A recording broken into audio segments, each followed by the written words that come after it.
November 2, 1943, 22,000 feet above the Bismarck Sea, a lone B-24 Liberator bomber hangs in the vast, silent blue. Inside the tail turret, Staff Sergeant Michael Russo watches as contrails multiply behind him, like cracks spreading across shattered glass. Dozens of Japanese Zero fighters are peeling out of the blinding sunlight, diving toward his bomber like a pack of wolves. In that instant, Russo realizes the mission briefing was terrifyingly wrong. He wasn't facing 20 fighters. He was facing nearly 80. What was supposed to be a standard bombing run had turned into a nightmare. Just moments before, the B-24 formation had been flying tight, but a sudden break in the clouds scattered the bombers, leaving Russo's aircraft call-sign Devil's Daughter completely isolated. The promised P-38 fighter escort, their guardian angels, never arrived. The sky had just become a killing ground. The Zeros circled with perfect, chilling discipline, patiently waiting for the signal to strike. Russo tightens his grip on the twin, 50 caliber Browning machine guns. He knows his life, and the lives of his crewmates, now depend on every single round he fires. This wasn't just any mission for Russo. He had a secret. 3 nights earlier, under the cover of darkness, he had broken direct orders. He'd painstakingly rebuilt his ammunition belts, loading a forbidden mix to armor-piercing rounds, followed by 2 incendiary, and then 1 tracer. This 2-to-1 combination was strictly banned on B-24s. The reasoning was sound.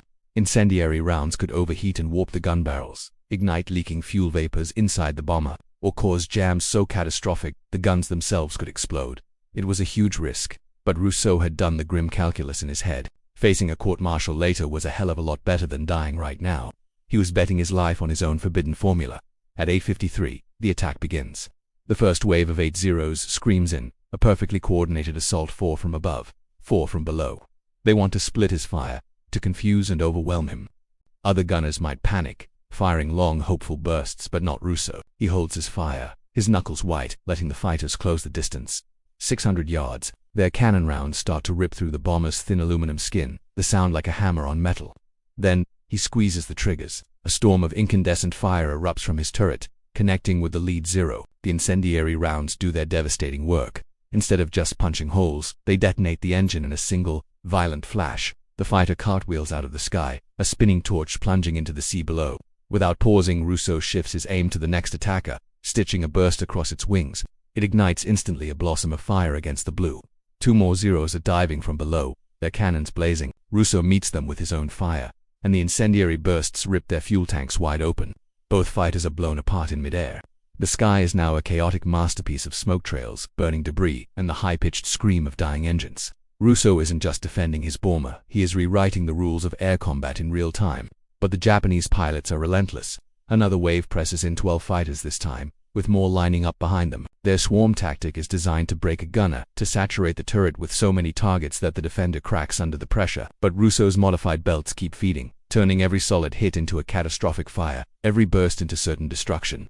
The intercom in his helmet is a mess of panicked shouts and garbled chaos, but inside the cramped, vibrating turret, Russo has entered a state of absolute, cold focus. It's just him, his guns, and the targets. A Zero materializes directly behind the bomber, lining up for a perfect straight-and-kill run, the easiest shot a fighter pilot can get. Russo centers the enemy plane in his gun sight, holds his breath, and keeps the triggers depressed for 6 solid seconds.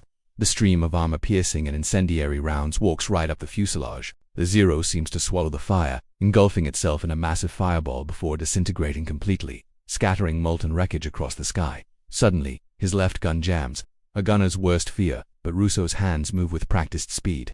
He clears the stoppage in seconds, slams the bolt forward, and immediately brings the gun back into the fight, shooting down the next attacker that dares to get too close. For 42 minutes, the battle rages.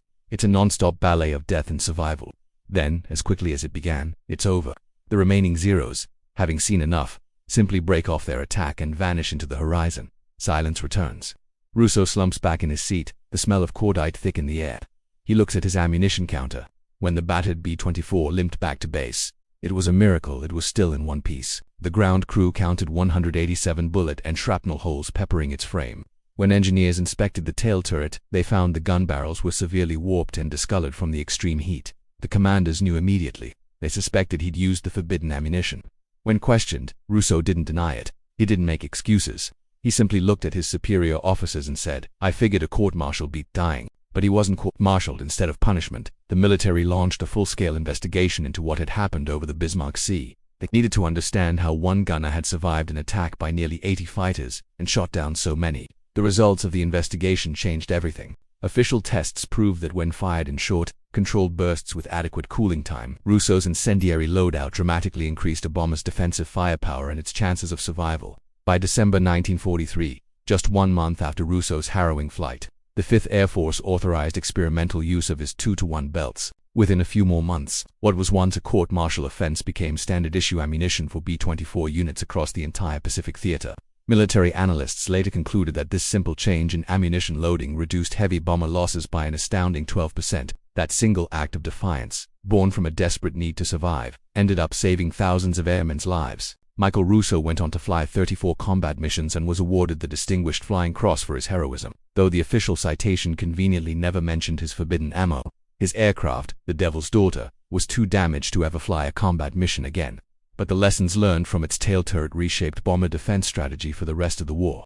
Michael Russo's story is a powerful reminder that sometimes, survival means breaking the rules, and sometimes, those broken rules become the new doctrine that saves everyone else.